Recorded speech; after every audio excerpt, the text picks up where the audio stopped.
Venga, va, preguntas que le podemos hacer a Juan Carlos Granado. Entrena tu desafío en redes sociales, entrenador, tenemos aquí unas cuantas acumuladas de los últimos 2 programas, porque el programa que hicimos desde Equilátera que dio para hablar y bastante. De hecho a Sara le dije lo de la silla le dije a Sara lo de la silla caliente, que le íbamos a poner un micro allí para que de vez en cuando metiese ya, y mira, no está muy por la labor. Tiene que cambiar el pelo de color para que sea caliente. No, eso me parece que no. A Gaby además le gusta mucho, así que no va a haber manera.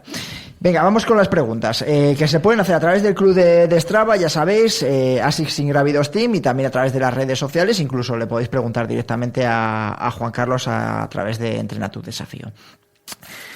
La de Gaby te la dejo para el final, la que te ha hecho aquí. Pedro Sancho Jufriu te dice: ¿qué protocolo seguir durante el día para afrontar los 100 kilómetros de Camí de Cabals a la 1 de la mañana? Hostia, esta es específica, yo creo que hay que vivenciarla, para saber un poco esto, cómo afrontarlo. Entiendo que, claro, a correr, yo creo que también es un tema que ha salido varias veces, el hecho de poder encadenar día y noche o noche y día, y cómo entrenar esto, claro, teniendo en cuenta que la gente tiene el tiempo que tiene y hay que conciliar. Yo sí que he escuchado varias veces, ya creo que ha salido más veces, que la forma de afrontar el entrenamiento para este tipo de especialidades es intentar hacer un modulaje de lo que es la competición. Es decir, si no vas a correr durante 100 kilómetros entrenando, que es muy raro que nadie lo haga, puede haber que alguno tipo tractor, mano, así se lo plantee. Sí. Bueno, yo sé que los de ultra, de estas distancias, 24 horas y tal, a veces llegan a distancias cercanas a los 100 kilómetros, pero vamos, no es normal. Lo que hacen es, pues eso, por ejemplo, aprovechar una jornada laboral que sales tarde de trabajar, que salgas a las 11 de la noche, llegar a casa o cambiarte o directamente tomar un tentempié, como que dice, o bueno, la parte de nutrición, ya sabéis que ahora es un tema súper estudiado. Sí. Y a partir de ahí, encadenar la noche corriendo para intentar simular la fatiga que tienes del día, simulando las horas de trabajo, sobre todo es un trabajo activo, y luego encadenar la noche para poder tener la sensación de fatiga, de sueño, de cansancio muscular y de falta de energía que puedas tener durante el resto del día que se está corriendo.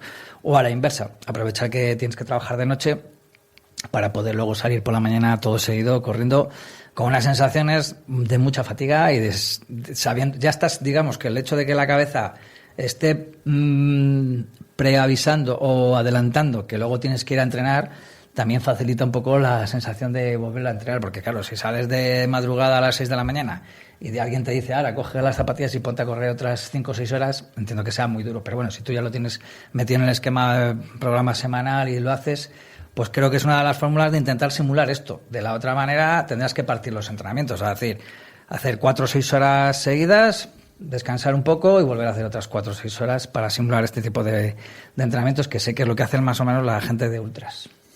Oye, ¿cómo, a propósito de esto y hablando ya de ultradistancia, le he preguntado a Pablo Villa antes cuando ha entrado, de que me he fijado mucho, de hecho que no sabía si era por ignorancia mía o que realmente se hace mucho.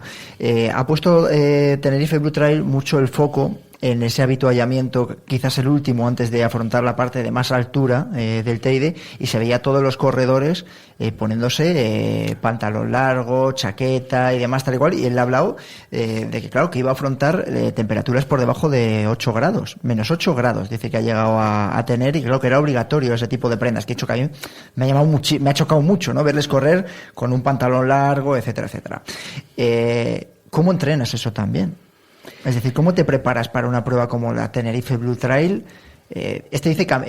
Nuestro oyente habla de Camí de Cabals, 100 kilómetros, pero claro, una prueba como la de Tenerife Blue Trail, con esas altitudes y esas oscilaciones térmicas, claro. Bueno, está claro que la exigencia física de Tenerife en ese sentido es mucho más alta, porque te combinas la altura, combinas las bajas temperaturas y combinas los gradientes tanto de temperatura como de desnivel, claro. Hombre, Pablo no sé si lo tendrá más difícil, el tema de la temperatura, el poder llevar material más pesado de abrigo con material más ligero para... Sí, bueno, están las bases de vida. Claro, las bases de vida. El tema es que es verdad que si tú no te abrigas bien y llevas fatiga encima, los síntomas de fatiga son dobles, porque tienes que gastar energía en combatir el frío. ¿Por qué suele ganar siempre el más fuerte las carreras cuanto más duras y más exigentes? Porque al final esa persona que siempre hemos visto el ejemplo de Kylian, parece que nunca tiene frío, parece que es el que come más tranquilo y tal. Ahora ya va teniendo rivales, pero si tú realmente tienes una reserva de energía mayor que el resto, aunque estés corriendo al mismo nivel de intensidad en ese momento, lo normal es que tú, al tener más reservas energéticas, puedas combatir mejor unas situaciones extremas, sean de frío o sean de calor. Es decir, tienes como más margen.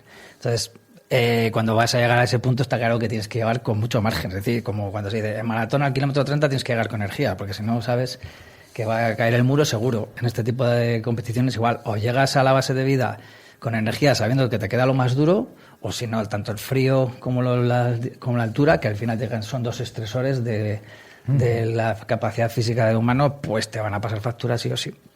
Muy interesante lo del tema del doble gasto. Es que sí. Que mucha gente dice, iba bien, pero me he empezado a quedar hipotérmico y ya mis músculos no han empezado a funcionar. Si la movida de esto, que decía Pablo, que claro, que por eso está como está, con esa frustración, es que había pasado la parte más complicada de gestionar de la carrera de la Tenerife, como es esa, ¿no? De subir de la playa me parece que es de la playa del Socorro a cero, para subir hasta casi prácticamente el Teide y gestionar esas oscilaciones térmicas para luego encarar la segunda parte del ultra, ¿no? Es decir, es que este tipo de pruebas no es un ultra al uso, es decir, requeriría de una preparación específica, yo creo, ¿no? Según. Sí, seguro. El tema de la altura, cuando alguien hace el 0 a 4 de Tenerife, pues o preparas la parte en que estás por encima de 2.500 o está claro que vas a tener un choque total, o sea, porque tu cuerpo tiene que ser eficiente con baja disponibilidad de oxígeno y bajas temperaturas. Si no es eficiente, ya sea por condiciones innatas o por preparación, pues vas a penar. Fíjate lo que explicó Manu precisamente en el programa de Equilátera, ¿no? De la máquina esta que simulaba entrenamiento en altitud. Sí, ahí os escuché, yo no sé si os liasteis un poco con la hiperbárica, con la hipoxia. Porque las máquinas hiperbáricas son muy caras. ¿Hablamos de hipoxia? No, hablasteis de hiperbáricas. Pues nos colamos. Claro, las hiperbáricas son máquinas muy caras que sí que se utilizan en alto rendimiento. Se pueden utilizar a veces en unidades oftalmológicas para trabajar el ojo seco. Aquí en Valladolid el difunto Juan Carlos Pastor fue el que la puso en la OIOVA. Y de hecho hablamos incluso en su momento para poder ir a utilizarlo, porque deja de ser una pequeña habitación, es como una especie de batiscafo.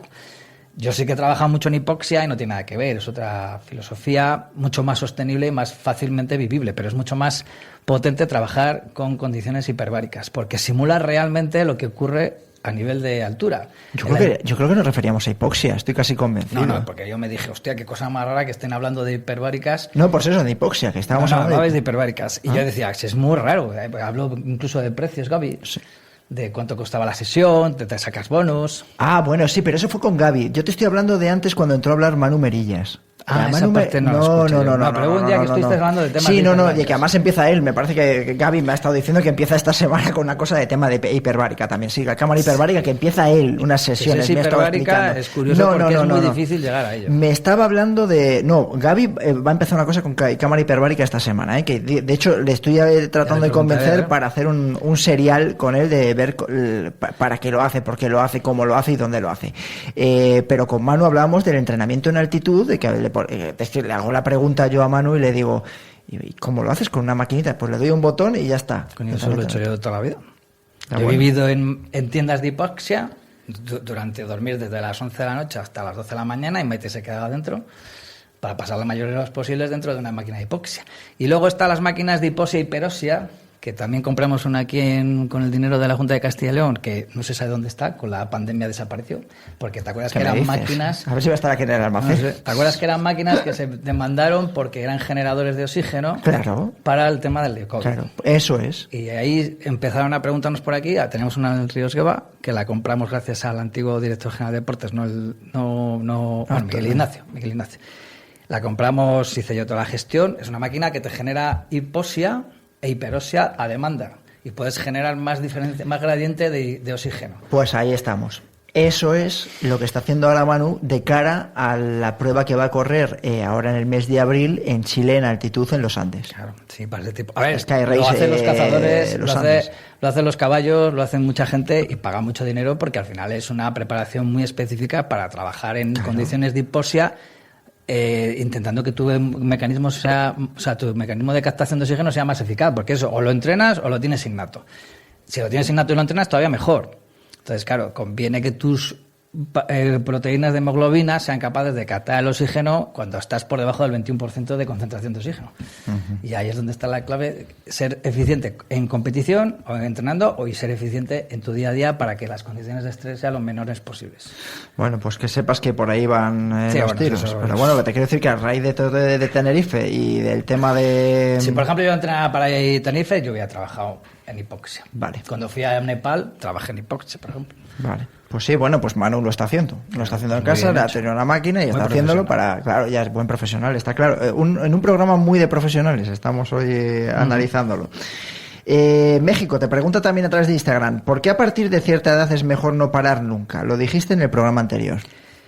Sí, a ver, no parar, no de correr, no parar de hacer actividad física y ejercicio incluso, y si puede ser correr, alternándolo con nuestro querido entrenamiento cruzado, bicicleta y tal, pues mejor. Si la mecánica de carrera a una persona que ya tiene cierta edad se la paras, seguramente haya desajustes por diferentes apoyos, por en verano, por ejemplo, utilizar mucho chancletas o andar descalzo, por otro tipo de actividades que dejas de correr. Entonces la mecánica, tanto muscular como articular, como tendinosa, todos tejidos blandos, se desajusta. Y es muy típico ver que uno de los momentos de máxima, eso lo dicen los estudios entre comillas, que siempre tienen su parte creíble o no, que el número mayor de lesiones, la prevalencia de lesiones mayores siempre al principio de temporada. Al principio de temporada y en el momento de competición, que es cuando se fuerza más la máquina. Y al principio de temporada suele ser porque las partes blandas, que es las que más se lesionan, tendones, ligamentos, bueno, ligamentos menos, pero sobre todo tendones e incluso muscularmente, pierden tono, pierden esa tensión, pierden ese el trabajo de los ángulos exactos por los que vas a apoyar, y cuando llegas otra vez a entrenar te encuentras con que no están preparados para esos nuevos impactos y te lesionas. Con lo cual, cuando ya tus tejidos no están frescos, ya no eres una persona joven y llevas mucho entrenamiento encima, si paras más de 10 días, 2 semanas, tienes muchas posibilidades de que cuando empieces a entrenar empiecen los problemas. Entonces yo recomiendo que ya sea una caminata intensa, hacer unos circuitos en casa con unos saltitos, una comba, una marcha por zonas muy regulares por la montaña. El caso es que haya mucha riqueza motriz para que tus apoyos sigan estando activos. Y no que cuando vuelvas a entrenar te pongas a correr con normalidad y de repente encuentres que te haces daño porque tus tejidos no están preparados para esa carga. Interesante también. Iñaki-Goico, a través también de Instagram. Para una prueba con mucho desnivel negativo, más que positivo, ejercicios recomendables. Por ejemplo, 1, 2, 3, responda otra vez, Transvulcania. El maratón de Gaby, o que no sé si voy a hacerlo yo, creo que no, porque no voy a estar para esas historias, pero... Bueno, ejercicios recomendables es complicado. Todo lo que sea pliometría de bajo impacto vendría bien. Saltos en profundidad y en descenso también vienen bien. Primero bipodal, luego monopodal. Primero en zonas más blandas y luego en zonas más irregulares para intentar que sea todo lo más específico posible. Pero al final tienes que hacer desnivel negativo, corriendo. No empieces con el primer día igual corriendo 1000 metros negativos, porque lo normal es que luego estés 4 días destrozado. Como mínimo. Y encima con más posibilidades de lesiones, porque es verdad que, por ejemplo, la fascia lata, que es el que más trabaja en el descenso, cuando intentas frenar al cuádriceps, pues es una de las lesiones más recurrentes en los corredores de trail. Empieza la tensión de la fascia lata porque intenta frenar esa extensión del cuádriceps, y cuando te quieres dar cuenta está hiperfatigado, y cuando te quieres dar cuenta tienes una lesión que, como siempre se dice, da la lata. Entonces, siempre todo en progresión. Empieza igual el primer día haciendo 200, 300 negativos, luego igual empieza ya con 400, 600, hasta que llega un momento que no hace falta que haga los metros de desnivel de la competición, pero sí estás acostumbrado a acumular 1000 o 1200 o 1400 metros de desnivel negativos con cierta facilidad y que puedas seguir entrenando al día siguiente.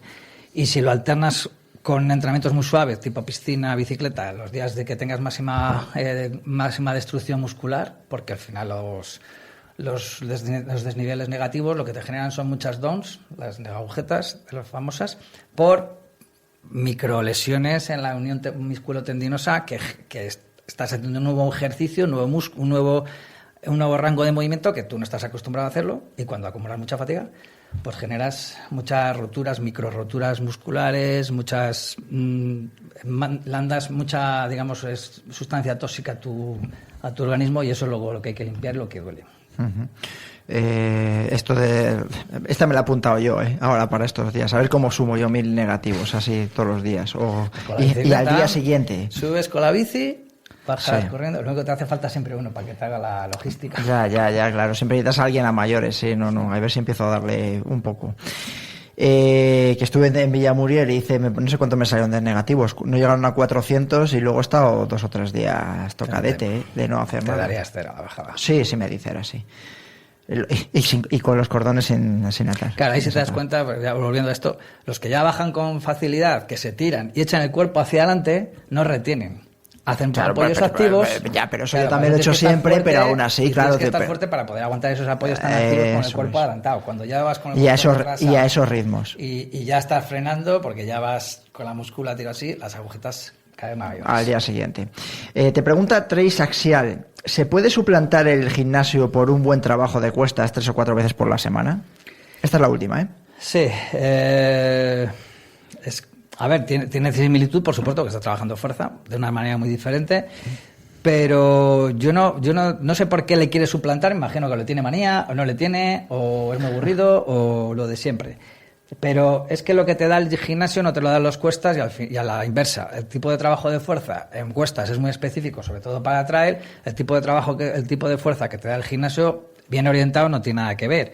Te da un extra en las bajadas, te da un extra en las zonas irregulares, y sobre todo te da posibilidades de tener una musculatura más protegida y preparada para los cambios de desnivel, zonas irregulares, encadenamientos de bajada-subida. Es decir, te da cosas que las cuestas no te dan. La cuesta te da un trabajo concéntrico, puro y duro, y te da mucha resistencia muscular. Luego, si bajas deprisa también, ya estamos hablando de otro tipo de trabajo de fuerza, que es de lo que venimos hablando ahora, de trabajo de fuerza más de carácter excéntrico, que te combina todo el trabajo de fuerza, pero no puedes abusar de las cuestas hacia abajo, porque si no, pues a la larga vas a tener problemas. Entonces tienes que combinar muy bien el tipo de trabajo de cuesta hacia arriba y hacia abajo para poder o bien hacer incidencia en la parte de subida, o bien hacer incidencia en la parte de bajada. Si haces incidencia en las dos partes, probablemente caigas en una lesión. Y el gimnasio, pues quieras que no, al final te está dando algo menos específico, pero mucho más protector y mucho más global. O sea, yo intentaría hacer la combinación. Que no te queda más remedio que hacer cuestas y no puedes hacer gimnasio, pues vale. Y si no puedes hacer gimnasio, por lo menos intenta hacer algo de compensación, tanto propioceptivo como de core, si no puedes hacer otra cosa. Perfecto. Que eso en casa se puede hacer. Sí. Juan Carlos Granado, entrena tu desafío. Gracias por estar un martes más en Ingrávidos. Muy interesante. Creo que el titular por ahí para sacar todo de lo que hemos hablado, creo que el tema del descenso negativo puede ser el que más le atraiga a un público más general, Pero bueno, altitud, entrenamiento por la noche, prepararse para temperaturas adversas, es decir que ha habido unos cuantos temitas que me han gustado bastante. Hasta el mes que viene. Hasta el mes que viene, sí, que ya bueno, no queda nada, no queda nada. Sí, bueno, en mes de abril no queda nada. Pero... ¿Campeonato de España vas? ¿De Ibiza? Sí. Bueno, pues contaré contigo para que me cuentes de primera mano, que yo por desgracia no voy a poder estar. A ver qué tal se da el campeonato, si venimos contentos. Seguro que sí. Trail Kit.